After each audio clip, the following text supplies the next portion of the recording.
Hi guys, follow me on Instagram to never ever miss any of my crazy updates. Hi guys and welcome to another vlog. I am driving this. This is the Maruti Suzuki S-Cross, the BS6 compliant model, which now is powered by a petrol engine only. Straight away we are going to open the engine bay and oh my god, this is heavy for a Maruti Suzuki car for sure. Engine bay seems quite compact. There is insulation right there as well, and I am shocked by the amount of heaviness for the hood itself. So yes, this is less engineered towards India and more engineered towards the European market. Now, they haven't changed much on this car. Actually, it looks the same as the facelifted model which was launched I think 2-3 years back. So you get a chrome grille, Suzuki logo boldly up front, and the lights get the projector setup as well. Unfortunately though, it doesn't get LED lights. So yes, this is a halogen, the indicator. We'll just clean this for a moment. Yeah. So this is actually the LED DRL, fog lamp are halogen, get this chrome treatment as well and black treatment too. You get a fake skid plate as well on this vehicle. Anyways, yeah, I can be seen in this. So everybody knows now we are doing a walk around with the umbrella. So if you're seen, that's fine, don't worry. Let's continue the walk around. So this is actually more than 4 meters in terms of length, and the wheels are the same as before. Now these are 16 inches, 215/60/16s. I like the design of the wheels, they look quite nice, and you got this black cladding running throughout the car to give it that SUV-ness. Meanwhile, the mirrors also look quite sporty, sports car like, because the way they come out from the body and don't stick to the window of the car. There's a request sensor here, there's a request sensor on the other side as well. It gets keyless entry of course, blackened B pillar, and you get silver roof rails as well. Now, I'm so sorry I might not be able to go closer today because we are struggling with the rain. The rain just refuses to stop. Can you come back? Let's just come back. Okay, so from the side you can see the S-Cross looks more crossover than SUV. Actually, it's not an SUV, it's more of a crossover. And in terms of driving ability, it actually drives more like a hatchback, which is actually a good thing. Meanwhile, you get rear discs as well. That's again very nice. So it's generously equipped too. Coming to the rear, you see the tail lights get the LEDs, the brake lights get it. The indicators and the reverse lights are obviously halogens. Says smart hybrid there, which is a new addition. Black colored bumper to reduce the visual bulk. You got rear parking sensors, S-Cross written there, Suzuki logo, and that is the button to lock or unlock the vehicle at the rear as well. Meanwhile, what did you do, Neha? Why is this out? Now it's fine. Get a rear wiper. There should have been a rear spoiler, and this is the nozzle for the spray for the rear windscreen of the vehicle. Let's do one thing. Let's open the boot right away. So here you can open the boot. Oh my god. The boot is not that heavy. The boot is not really big, I think around 360 liters or so, but the shaping of the boot is really very nice. They've done a great job with the shaping of the boot. They've got storage space here as well on either side, which is again a very nice thing. And there's a 12-volt charging socket as well. There's a light placement here in the boot. And the spare wheel is unfortunately a steel wheel. Yeah, that's right. They have cut costs there. And it's a full-size spare wheel because it's 215/60/16 is the tire size here. There's a hook here to hold on to your stuff, and this seats obviously split forward 60/40, just improving the boot carrying capacity of this vehicle. The boot is not at all as heavy as of course the hood of the car. So let's open the door. The quality of the car feels really very nice. It feels un-Maruti like. In fact, you've got this leather treatment here on the door pads. Every door will accommodate a 1-liter bottle easily. Silver finishing, and space at the rear is also quite decent. In fact, you can also recline the rear seats. It's so easy to do it. Just press a button and there you can increase the boot carrying capacity. Not technically recline, but you can technically, no, it doesn't recline. You can actually put it down. The angle, the seat angle remains the same, which is actually quite good. You see the seat is obviously leather, which is nice. Let's get inside. And let me tell you that the seat is a bit high, like just sitting higher up. Scooped out seat back, magazine holders, no rear AC vents, which is shocking. No rear USB charging socket also, which is again shocking. And you've got adjustable headrests at the rear, but no center headrest. Although you get a center armrest with twin cup holders. Floor is not almost flat, although the cabin is wide enough. 3 people are not really comfortable because of the lack of a center headrest. But you see this white stitching, which actually looks quite nice in this vehicle. Parcel shelf is also big enough for this quarter glass. Unfortunately, it is not able to do a great job of bringing in light because the lack of a sunroof is very evident here.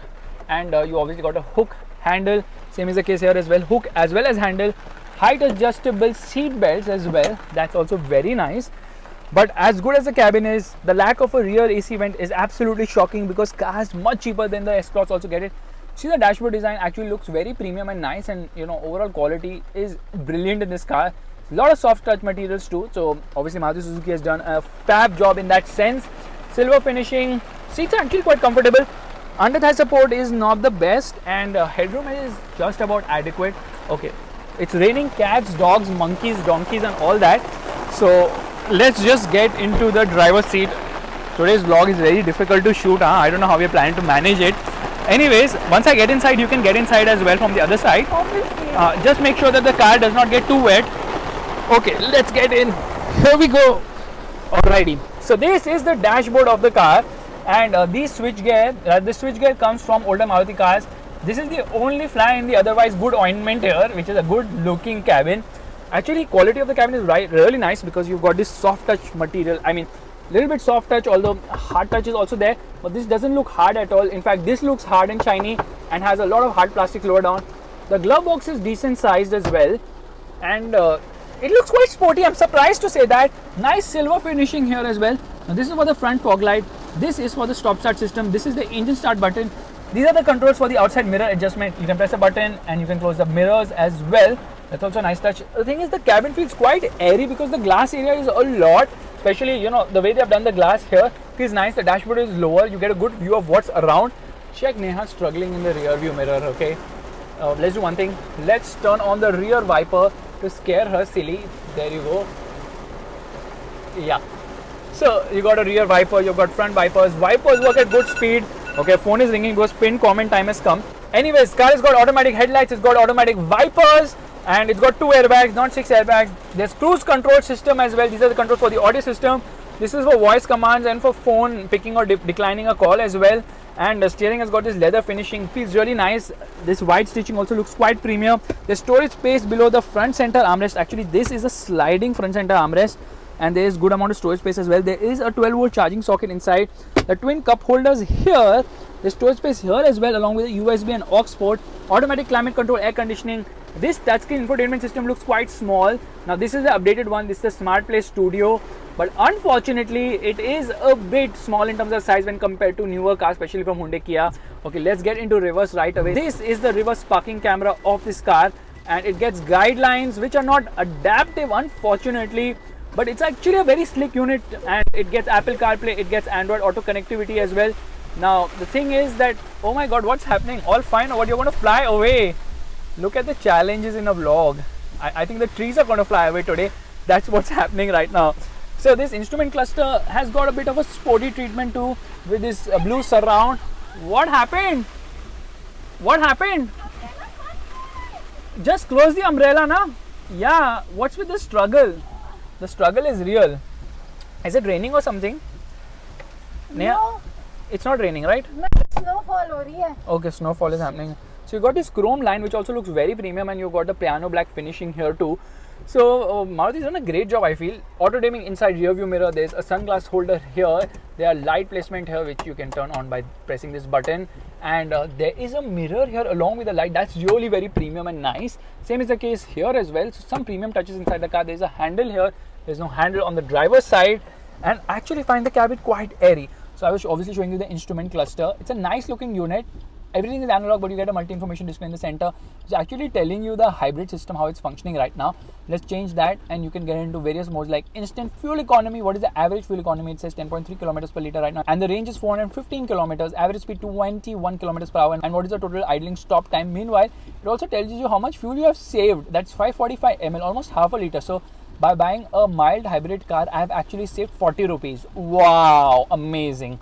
Meanwhile, that is the clock of the car. This is the temperature, ambient temperature. You obviously got the trip meter below. There are twin trip meters, and there is the odometer of the vehicle as well. Telltale lights are placed everywhere. This is obviously the hazard light button. Now let's do one thing. Let's operate this system. You can just move stuff from here and there, but there's no physical control for volumes or for this whole audio system, which is very disappointing. So in order to increase the volume, you have to press this button. Touch is not that responsive. Touch is not the best way to operate the volume of an audio system, unfortunately. So they've missed out on that front. Let's play an audio right away.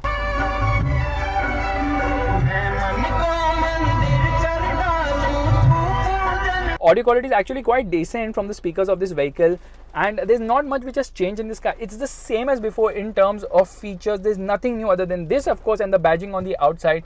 So let's do one thing, let's get driving right away. Alright, all set to go into first gear, and motor is quite loud, I know.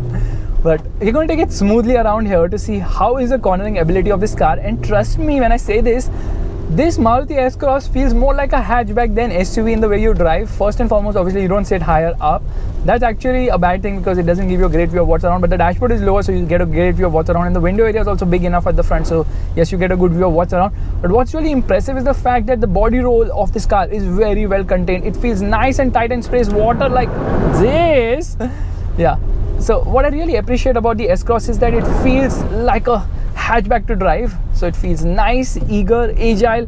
But the steering wheel is not the best as such, because the steering wheel kind of feels a bit off center. I mean, like, it doesn't have feel center head position.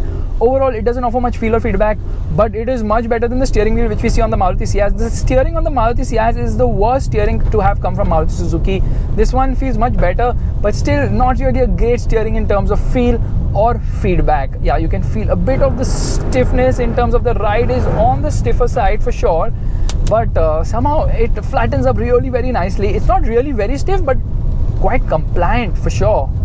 Camera देख लो ना, सिर इतना मुंडी हिला रहे हो. The ground clearance is decent. You can easily take this car over bad roads without any issue whatsoever, and the ride actually flattens out as you start to drive faster. But the stiffness is actually a good thing, because of that stiffness it feels very stable at higher speeds as well. So over really bad roads the car gets a bit ruffled, but over mediocre bad roads the car is able to manage quite well, because it can't really deal with big potholes, but it can still deal with bad roads. That is the way the suspension has been done. It's quite likable as such. There's another S-Cross right in front of us, the pre-facelift model with the better engine, of course. Yeah, I just call the diesel engine better because the fuel economy of the diesel is, hold your breath, 6.5 kilometer per liter better when compared to the petrol. Yeah, that's right, 6.5 kilometer per liter better as per ARAI, of course, and that's not my rating. And as soon as I get on the gas, yeah, smart hybrid kicked in here. So this is a 1.5 liter petrol engine known as the K15B, which produces 105 horsepower. Meanwhile, the torque output of this car happens to be 138 Newton meters. 138 Newton meters of torque at around 4,400 RPM, giving this car actually quite refined performance, because the diesel was of course quite noisy. This is very smooth and very refined as well, and the refinement levels are actually okay, a little bit of aquaplaning, but that said, the refinement levels are absolutely staggering. It gets sporty in the higher end, but not to the point of being, what I would say, unbearable or coarse. Motor super duper smooth as well. Anyways, braking performance is really very good because it's got rear disc brakes, and of course it offers you sure footage stopping power. Into first gear, revving the motor. Lot of wheel spin on offer. First gear will take you to 50 kilometers per hour.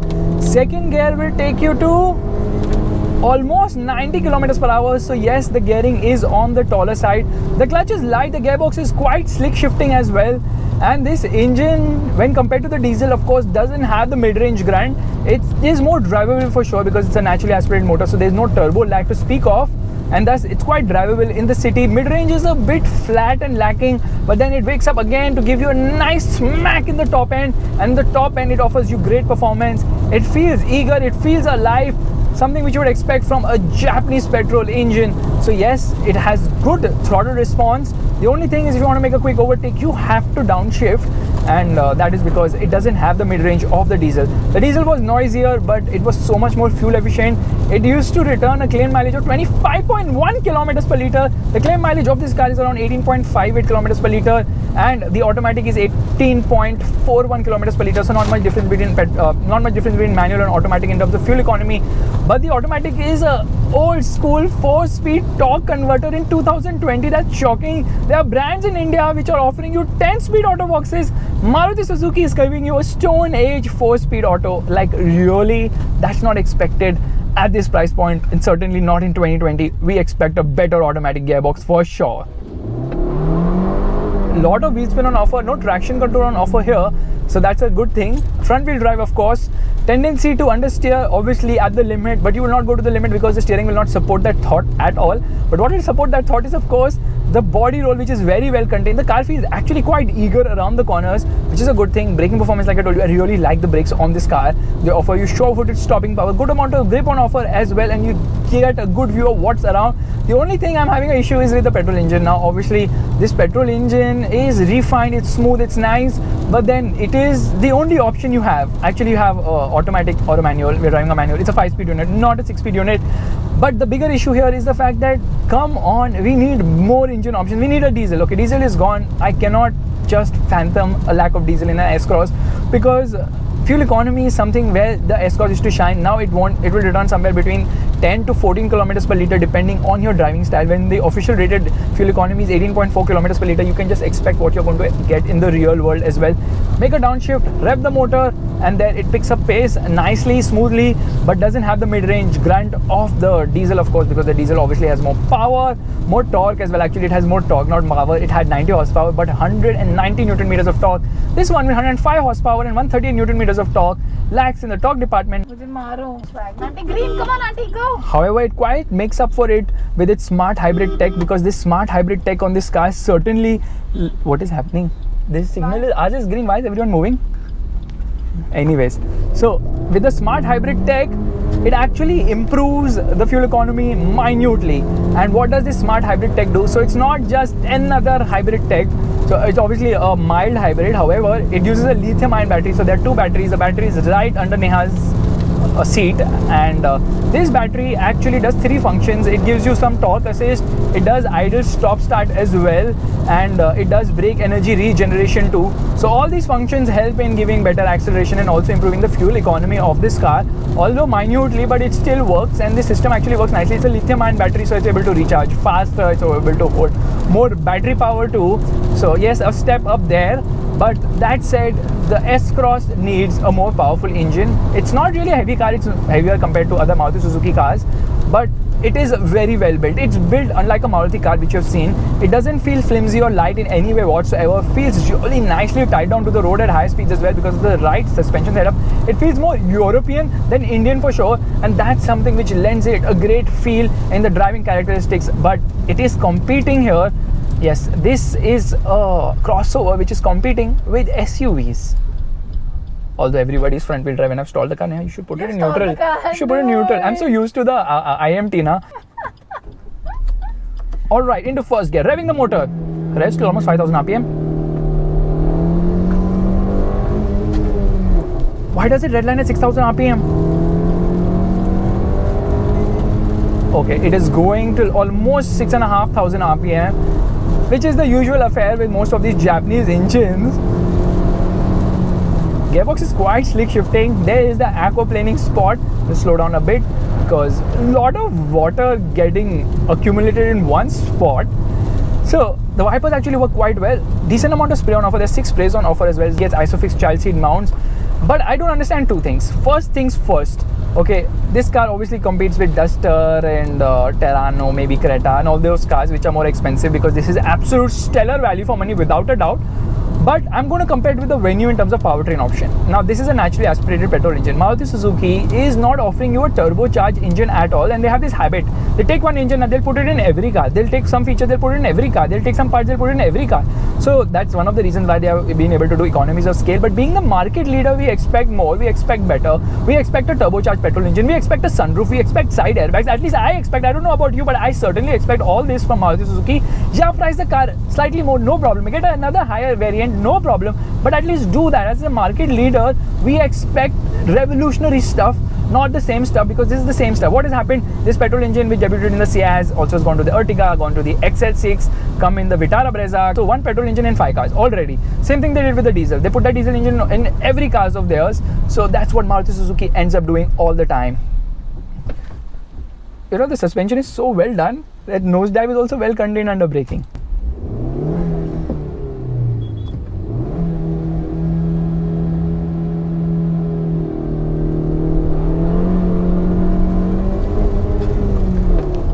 So there are 8 variants of the S-Cross on offer, between obviously manual and automatic. Price range starts at 9.85 lakhs, goes all the way to 14.65 lakhs, and you pay 1.44 lakhs more for the automatic, which I don't find justified at all for a 4-speed torque converter unit. However, SHVS or mild hybrid tech is available. Either the smart hybrid is available with both manual and automatic options. The car we are driving costs 13.21 lakhs, and all the prices I mentioned are obviously on road Mumbai. However, earlier the S-Cross and the Brezza were only available with a diesel engine. Now they are only available with a petrol engine.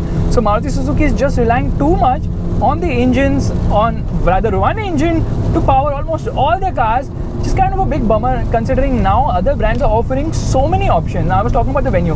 Let's take the Venue Turbo, which also costs similar money as the car I'm driving right now. Yes, and that one shockingly and staggeringly uses lesser displacement. So 1500cc, that is, guess what? Yeah, that is 1000cc in displacement. Okay, one cylinder less, this has one cylinder extra, but still that produces more power, 120 horsepower in front of 105 and 172 Newton meters of torque instead of 138 Newton meters. This produces at 4400 RPM. That produces between 1500 to 4000 RPM. You just see Hyundai's petrol engine is just so much more superior because it's direct injection and it's turbocharged as well. And that is the real issue. Now, if you want something which is reliable and Maruti sales and service outlet numbers are massive and all that, of course, S-Cross is a great pick, very value for money.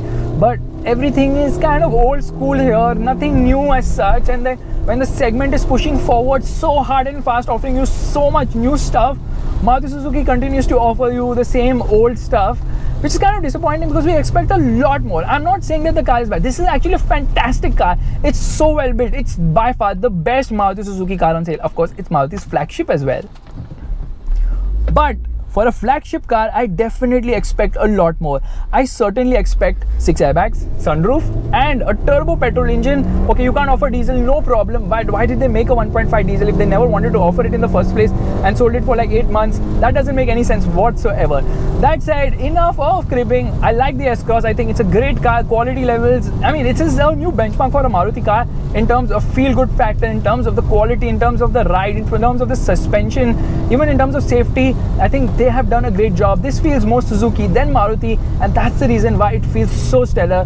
I can say it straight away, this is by far the best Maruti car on sale in India, without a doubt. Just needs more engine options and a turbo petrol heart. पुढे चला लवकर. चला. पांडू ठेवला. पांडू ठेवला. रे Marathi. Anyways, do let me know what you guys think of the Maruti S-Cross. Do you think petrol power is the right way to go? I think diesel power for SUVs, crossovers, even front-wheel drive SUVs is a must because of the fuel economy. But still, it's a very practical car. And on that bombshell, it's time to end. Thank you so much for watching this video. If you liked it, make sure to give it the thumbs up. That's the like button, and also subscribe to the channel. I will see you guys in the next video real soon. It actually goes very smoothly to the rev limiter, which is surprising and shocking at the same time. Bye-bye. Here's another weird thing. Okay, onto the gas. Once it hits the rev limiter now, sometimes it bounces back. See, it's automatically declining the revs by almost 1000 RPM, and that jerky feel is not nice. Just hold it on the red line, nah. Why are you declining the revs? I want to keep it on the red line, but no, it won't let you do that. Maybe the smart hybrid system is intervening and saying, no, that is not fun.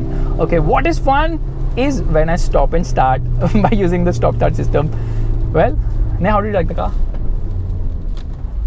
She always has this thumbs up for most of the cars. But you want to go in the back seat of the Rover that you know no, you can afford. The driving seat of the Rover. Complete.